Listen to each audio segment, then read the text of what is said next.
Hi, I'm Thomas Eckert, and I want to take you through a workflow that I have found very useful in my time as a developer. When you're working with Git, there's going to be certain files and folders that you don't want to commit into a repository. These could be build artifacts, dependencies, or secrets. And each language or framework will have a common list of files and folders that you shouldn't be committing into your repository. Because of this, GitHub put together this public repository of common gitignore templates that you can pull from if you're working on a project that uses this language or framework. Let's see this in action. Let's take a look at this new Python project that I'm just starting. You can see that I have an app.py and a .venv folder.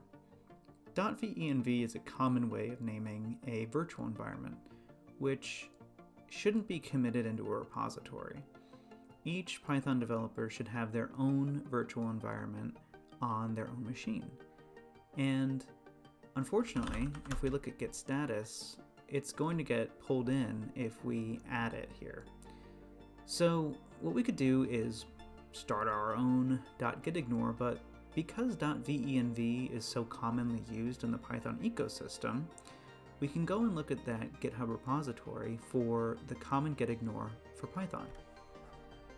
So we can go into this repository and simply scroll down until we find Python right here.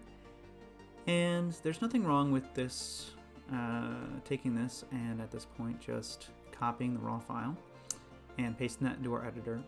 But what I found is useful is to go to this raw representation, which is, it's going to give us a URL to the raw content, the raw file. And if we copy the URL, all right, we have that full URL, we can go back to our terminal. And here we can use curl, paste that, and get the exact same content out, right?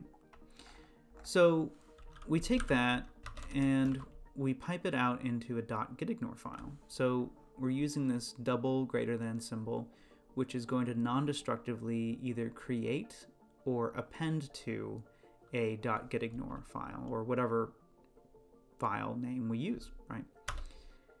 So here we've taken the output from that raw content and we have piped it into gitignore. So if we cat gitignore, there it is, great.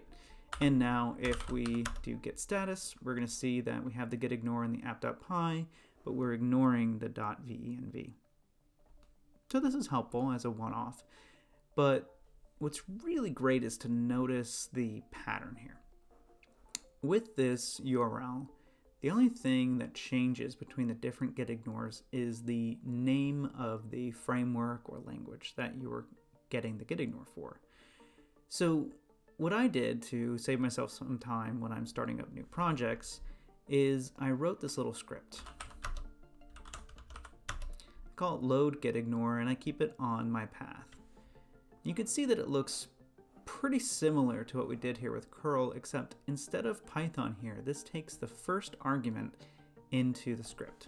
So if I wanted to replicate what I just did manually, let's say I remove the .gitignore, I can run this load gitignore script. Did the exact same thing. Now let's say down the road I'm going to add some Go into this project. So we can do load gitignore Go. And if we look at that .gitignore now, you can see here at the bottom under all the Python gitignored stuff, we see the Go gitignore files and folders. So I found this very useful. I'll definitely have a link to this script. It's a nice one-liner. You can use it pretty much anywhere because most distributions, most operating systems are going to have curl on them. So I hope you can use that to speed up your development workflow, get started more quickly on projects, and thank you for watching.